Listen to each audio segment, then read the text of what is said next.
ولمن خاف مقام ربه جنتان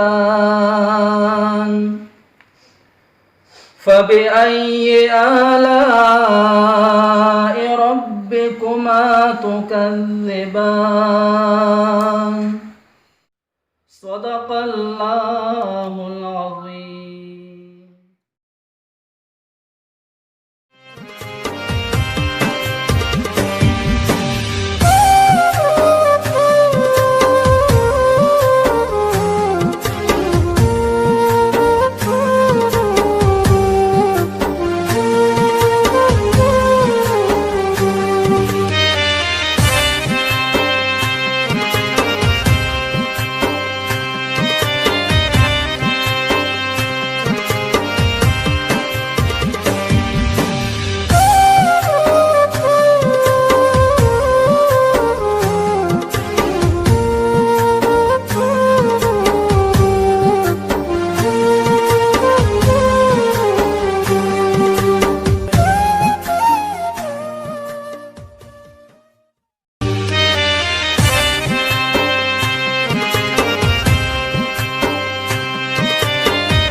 ټولو قدرمندو کتونکو تاسو ته مشي په خیراله امید او تم ساتم چې ټول بروغ جوړ او خوشاله یو وار بیا د پی کې سٹار یعنی د پښتونخوا په ستورو کې تاسو په خدمت کې حاضر یو. قدرمندو کتونکو زه دې کې هغه ستوري راغواړم چې کم د ملک او قوم سره ولاړ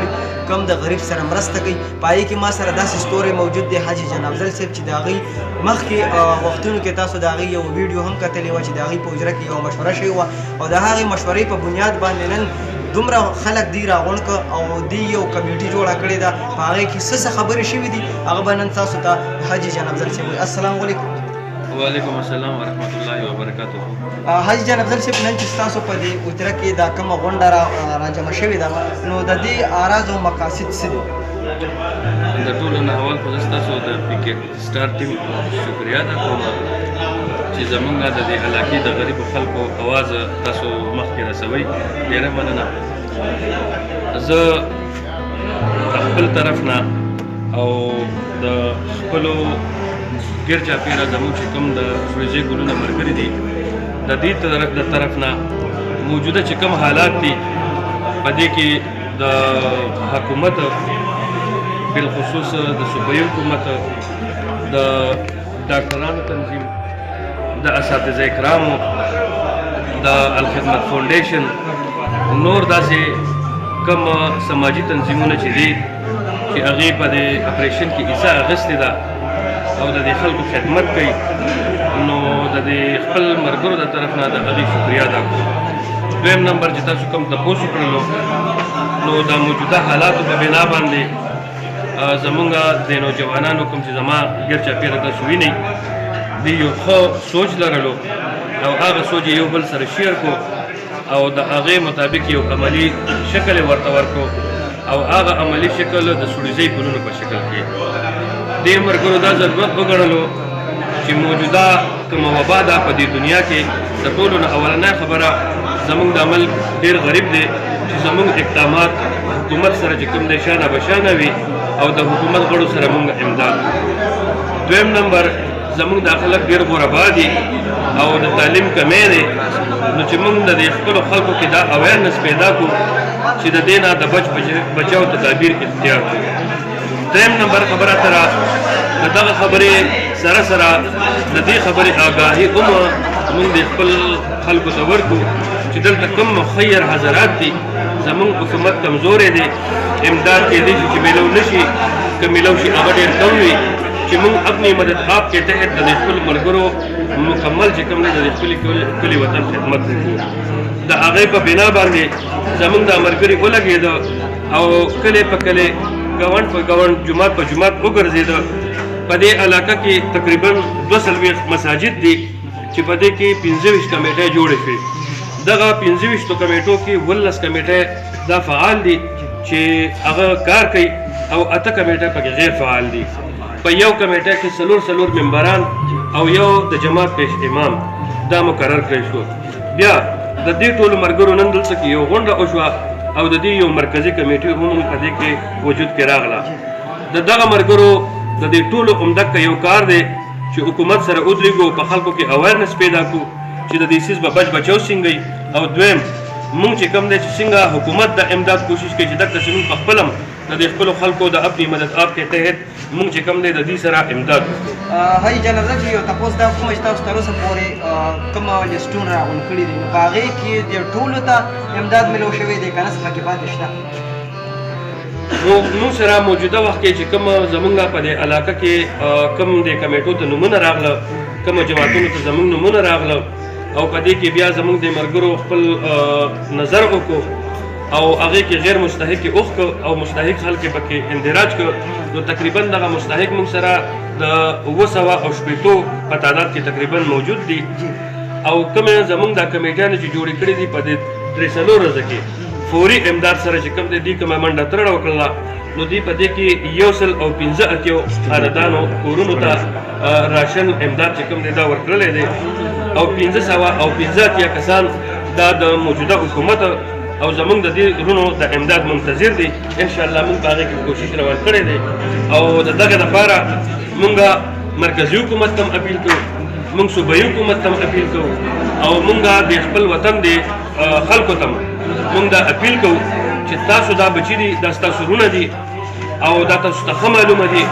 او تاسو چې په کوم کور ګاونډ کې دا غربا دي تاسو کم دا معلومه دي نو مهرباني وکړئ د خپلو بچو د خپلو رونو دستراز جوړ شئ او د خپلو غربا او مساکینو د مسلمانۍ فریضه هم ادا کړئ او به حیثیت د یو مسلمان چې کوم د ګاونډي حقوق دي هغه هم ادا شي او به حیثیت یو انسان چې کوم زمونږ انساني حقوق جوړ دي نو هغه هم ادا شي او د خپلو ملګرو چې کوم دی پوره امداد وکړي. نو په دې کې موږ ته تقریبا 585 کورونه لا پاتې دي. قدرمندو کتونکو یقین وکړئ هغه ورځ خالد وقاص صاحب سره ناست وم چې کوم د الخدمت فاونډیشن صدر دی هغوی دا خبره کول ما ورته ویل که ستاسو د سورزي مسجد ته خیال شو نو خبرې نو ما ته دا خبره وکړه په جواب کې چې مخکې به د یو کلي مسله وه اوس دا د ټول ملک مسله ده. په هر کلي کې صاحب استعداد خلک شته دي هغوی دې راپاسي او د خپل غریبانو سره دې مرسته وکړي. نو زه حاجي جناب افضل صاحب خو دا خبره وکړه جی حاجي جناب افضل صاحب څه ویل غواړم؟